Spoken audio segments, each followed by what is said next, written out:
I love you. I love you so much. That's obvious, but we were pointed. No, I'm just kidding.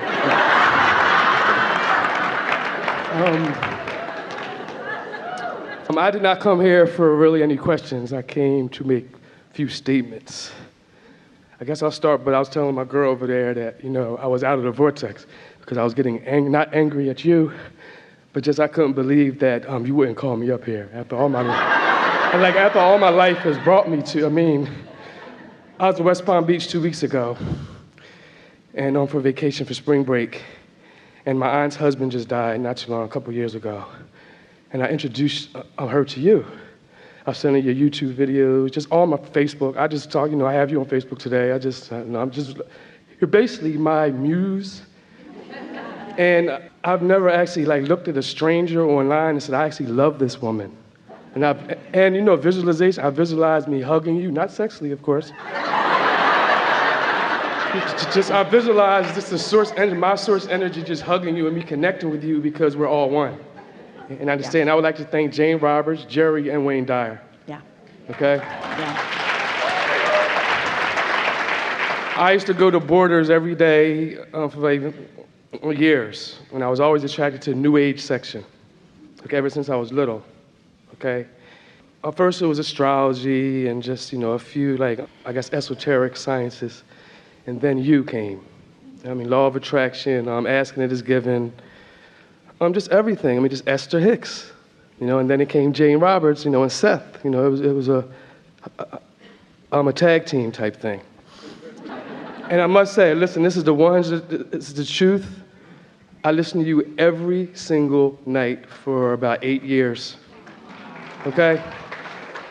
I walk around, I'm in River Park, a river walk, in West Palm Beach. I walk around the miles, 4 miles a day, and I have you on my earphones, and I'm listening to you constantly. Okay, let me tell you the experience I had. I lost my dog in 2004. He died in my arms. I choked to death. I'm getting stuck in this cage. And it was terrible.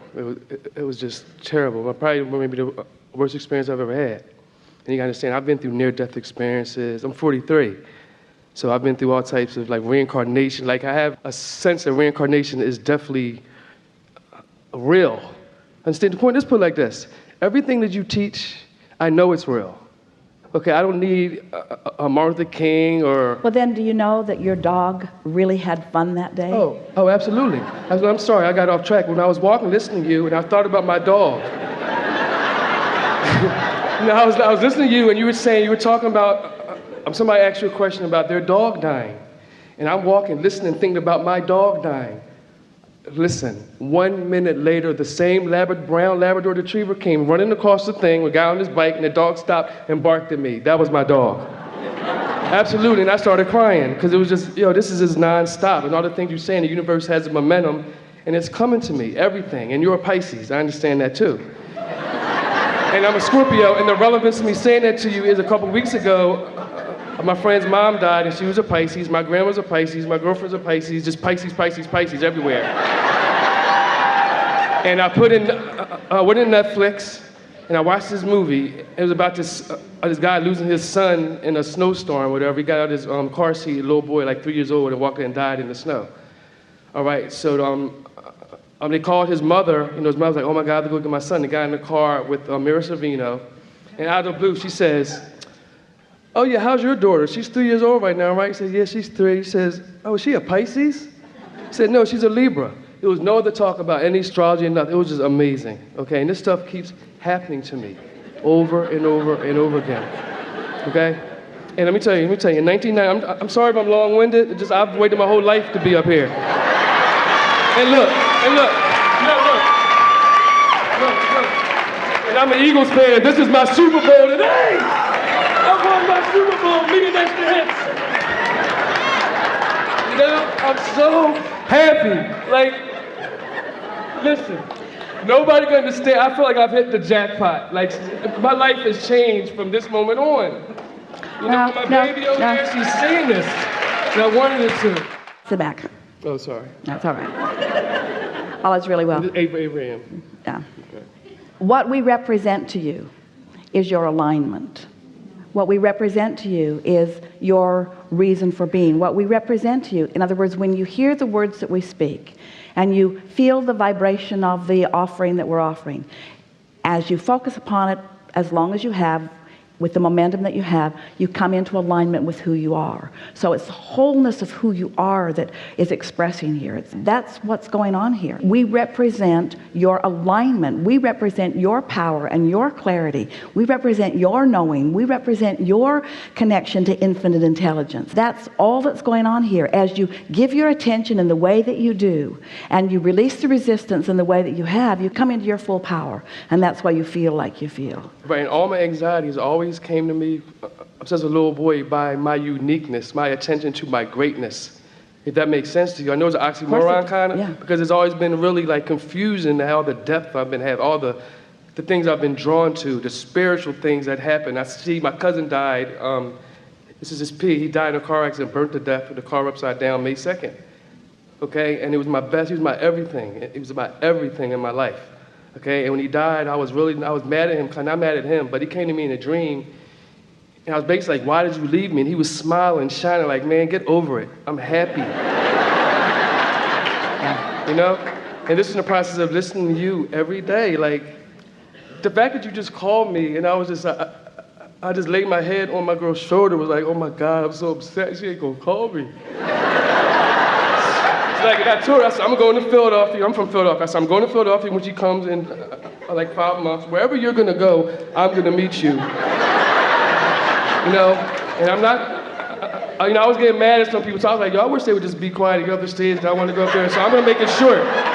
You know, but like I said, I've been in a lot of near-death experiences. I was carjacked in 1993 with a friend of mine with guns to both our heads in broad daylight. I'm still here. On my birthday of November 10th, 2014, I was at Dunkin' Donuts leaving the Eagles game. The guy put a gun to my stomach. Look, I didn't say anything. I got in my car and drove off. I was still here. I got my head cracked open in 1990. Okay, head cracked open. Doctor said it was a miracle that I could still see and walk. And the guy who did it, mom had cancer, so I didn't want to press charges on him because I figured I love my mom, so why let him suffer when he's going to suffer already through his mom dying? And that was my vibration back then, and I was 14 years old. I'm 43 now, so I know vibration, the momentum of my vibration is leading me to you. But I'm still kind of confused. Well, I really don't think I'm going to be confused anymore after I get off the stage. Because I have an epiphany of spirit from you. I know we're the same. You know, I'm just not in tune like Esther is. You know, and Jerry and Jane. I mean, I listen to Jane Roberts too. I know she's your teacher too. And it's just, first of all, I always say, people are like, oh. Those are her words. You right. create your own reality. Exactly. People say, oh, Esther Hicks, you believe in that? I'm like, yo, first of all, no woman could get on stage and ask random questions, and just answer random questions and never stumble and never mess up. Never. Never? Like, I don't see any book. I don't see anything you're holding. I don't see any, teleprompter. This is you. Okay? And I'm a writer. I have about 6 books coming out. You know, I want to meet Tarantino. I have a bright future in my mind. I want to make movies. That's what I do. I'm really gifted. And you've opened this channel. I've channeled these words. Like you write. Like you are the, I guess, initiator of my talent. And so do you see any difference between Esther and this person? Same thing happening, isn't it? Yes. Except you're a little crazy. Yes.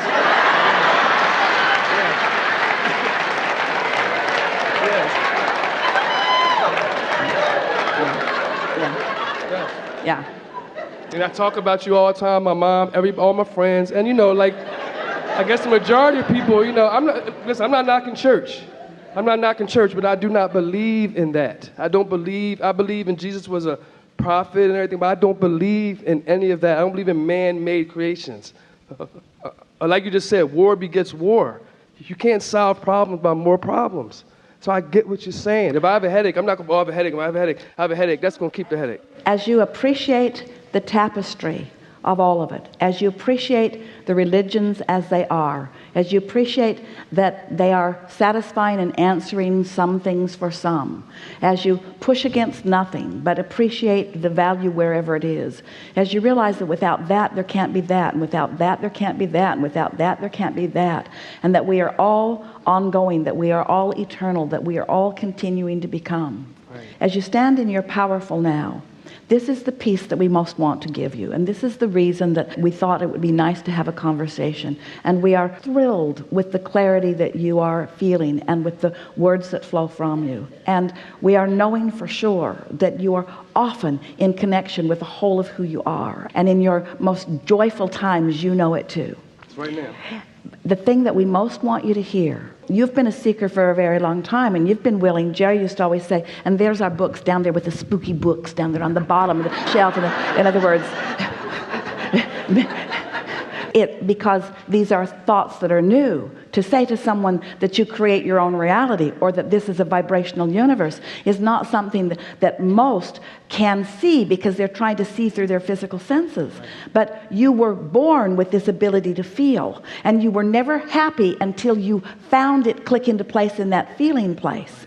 That's how you were born. And because of the contrast that surrounded you in those early days, you kept finding it. Like our friend with the war zone that we were talking about earlier, those early experiences that some would say, oh, it's unfortunate that those dramatic kinds of things were happening. Those were the things that were putting your desire into such a strong place that the energy was being drawn to you and through you in a stronger way than with almost anybody that you'll meet. But now, the thing that we most want to say to you, and we know that you will hear it easily, is that in appreciation for all that has been before, not in any rejection or condemnation that I moved through all of that and now I stand here in this greater light, but that I couldn't stand in this greater knowing had it not been for all of that. And every bit of that is as much value as what I am now living.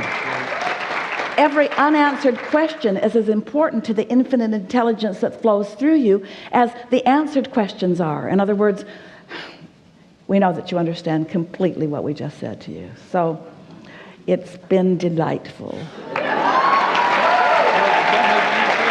know what? Since we are at the ending of a gathering and it doesn't matter what happens to Esther, yes.